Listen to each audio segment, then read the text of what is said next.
Nagsagawa kahapon ng mga pagkilos ang iba't ibang hanay ng mga mangingisda at mga environmental advocates upang kundinahin ang planong pagtatapon ng radioactive wastewater sa Pacific Ocean.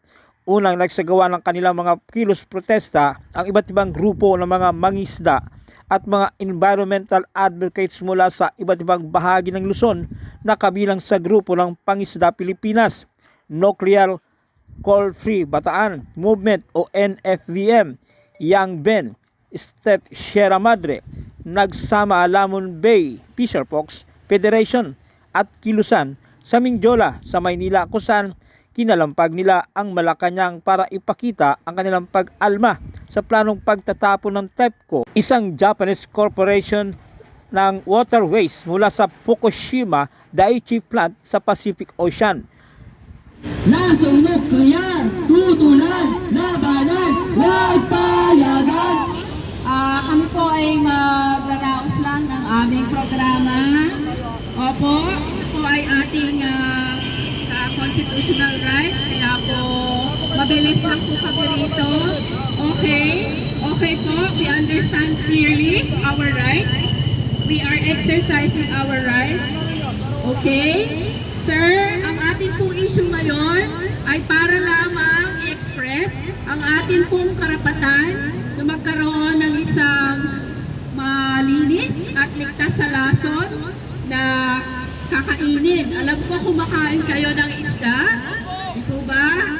At hindi lang tayo kumakain ng isda kasi yung halos 20 countries sa Pacific Ocean and 70% of our fish produced ay nakukuha natin sa Pacific Ocean. But ito po yung issue kasi yung Fukushima Daiichi Nuclear Power Plant ay magkakaroon ng pagtatapon ng kanilang radioactive wastewater o yung tinatawag nating contaminated water. Ito po ang tubig o wastewater ng Fukushima. Maalala nyo nung pumutok o sumabog ang Daiichi Nuclear Power Plant noong 2011 sa Japan. Ito po ang wastewater na naipon simula 2011 hanggang sa ngayon ay nakaimbak lamang sa paligid ng plantang nasira. Sunod na kinalampag ng naturang mga advocates ang kanilang kilos protesta at humiga sila sa harapan ng Japanese Embassy sa Roas Boulevard sa Pasay bilang protesta pa rin sa planong pagtatapon ng radioactive wastewater sa Pasipiko. Layon ng pagkilos sa Mindiola at Japanese Embassy ay para manawagan kay Pangulong Bongbong Marcos na hikayatin ang Japanese government na muling pag-aralan at pigilan ang planong pagtatapon ng 1.3 million toneladang Fukushima radioactive wastewater sa dagat mula sa kanilang nasirang Daiichi nuclear power. This is our official letter, a manifesto of opposition to the government of Japan from the Philippine Fishermen Association, concerned civil society groups, and young environmental advocates. His Excellency Ambassador Kazuhiko Koshikawa, if you are hearing us, if you are here to listen to the people here outside your embassy, we are small fishermen together with our communities and young environmental advocates from different parts of the Philippines stand opposed to the plan to dispose radioactive wastewater from the destroyed Daiichi nuclear power plant in Fukushima, Japan, into the Pacific Ocean. We condemn this plan by TEPCO and are saddened that this idea is supported by the Japanese government. We believe that by releasing the irradiated water into the ocean, it will endanger not only the Japanese people and impact the oceans of Japan, but also affect the millions of people who surround and depend on the Pacific Ocean's marine resources for livelihood and food. The Pacific Ocean represents about 30% of the water that covers the planet and is the widest and deepest ocean in the world. Around 70% of the world's species can be found in the Pacific Ocean, along with extensive and vibrant reefs beneath it. There are also 17 countries, including the Philippines, which surround it and subsequently benefit from Pacific Ocean's marine resources. Thus, as Filipino fishermen and as Filipinos, we are wary of publicized claims of so-called experts that the wastewater is treated and can be considered safe. We are all more concerned since there is lack of data and transparency of information to bolster such claims. We grow even more concerned in the light of United Nations experts taking a stand to oppose this plan by the Japanese government, saying that it will bring potential dangers to human health and the environment caused radioactive materials such as carbon-14 and radioactive isotopes including strontium-90 and tritium. Even the water treatment process, Advanced Liquid Processing System or ALPS, did not or has failed to remove the radioactive materials in Fukushima's nuclear wastewater according to their report. That the ongoing destruction that the Pacific Ocean is already currently experiencing is very alarming, caused by various types of pollution, plastics or microplastics, and even nuclear weapons testings in the past. This untenable situation will only be worsened by the plan to dispose the Fukushima radioactive wastewaters into the ocean.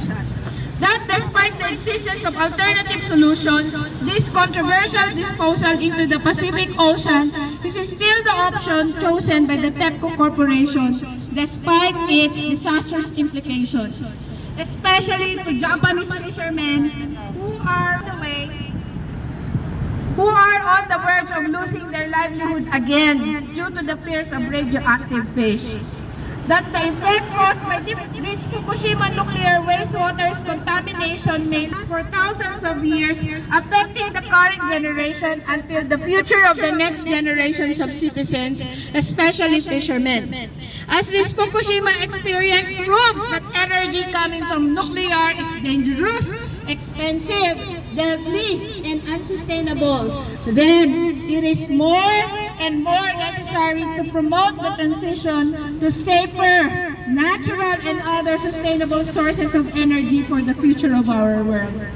For these reasons, we are expressing our opposition to TEPCO and the Japanese government's plan to disposal of 1.23 million tons of radioactive wastewater from the Daiichi nuclear power plant into the Pacific Ocean.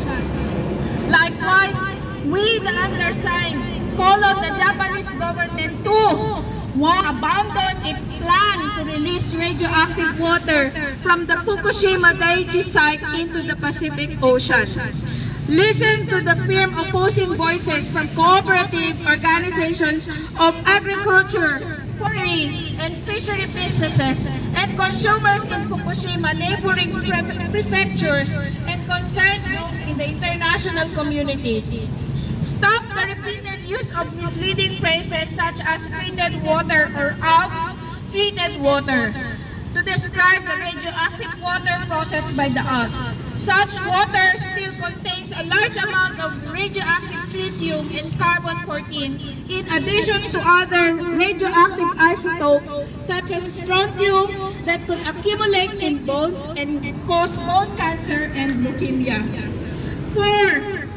Take decisive steps towards alternative options, such as building large tanks using existing technologies proposed by the local communities and civil society groups as alternative solutions to this grave issue.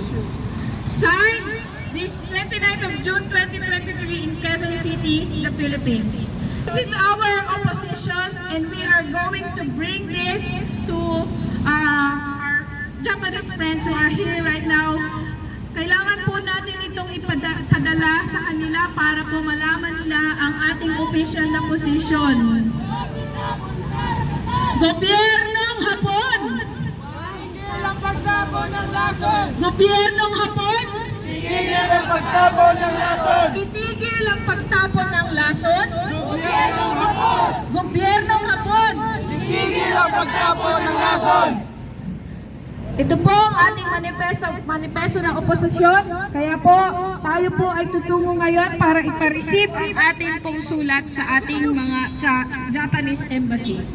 Palisin po natin ang ating manifesto, ang ating posisyon. Oh, receiving section. They should have it receiving section. Where is your receiving section? Tapos hindi po No? nakalagay sa Siyempre. Dapat ang ang ginagawa nila Meron ba kayong ano? sa LBC para LBC magbigay mismo Hindi. dito. Saan yung mga concerns? Wala po dito. Saan ang concerns? Ayaw po nila niresibihan. Why? Pa-receive nyo na lang po sa tamang proseso. Makipag-ugnayan na lang po kayo kung paano nyo po ipapadala yan. Oh, kaya nga. Okay po? Sino ba nga? Pwede namin kausap. Saan sila pwedeng magtanong? Saan pwede magtanong? Alangan Ay, naman. saan sila pwedeng magtanong? Magpapadala daw sila? Opo. Email po sila ma'am. Meron din silang email address ma'am. Via email. Oh, pwede nyo sa amin ibigay ang email? I-email na lang po namin kung hindi ko kami pwedeng LBC. Yung saktong address at saka yung Kasi kung ganyan, after rally, magbibigay kayo. Hindi talaga natatanggap yung Kahit ang address. Sino yung pwede namin address or kung saan siya? Diba? ito, consular section.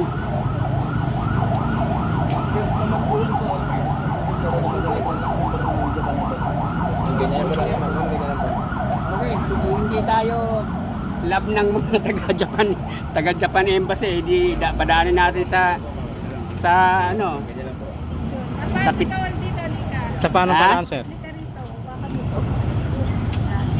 Para Okay. pwedeng papakita na yung... ayan, yan. Ay, sorry. Sorry po. The lonely. Yan. Dito ko yan. Salamat po. Teka, picture na kita. Ito po, ayaw po nilang tanggapin. Ayaw po nilang tanggapin ng verbal at ganitong klase. Ang gusto nila, padaanin natin sa tamang process daw, via email o kaya LBC. At hinihingi natin ang kanilang email address, hinihingi din natin ang saktong address at tamang tao na papadalhan ng ating sulat.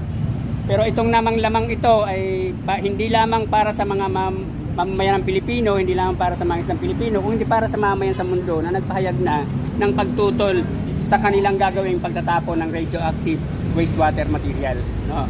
Kaya po, babalik po kami sa aming pinanggalingan at gagawin po ang tamang proseso ng paghahatid ng sulat na ito.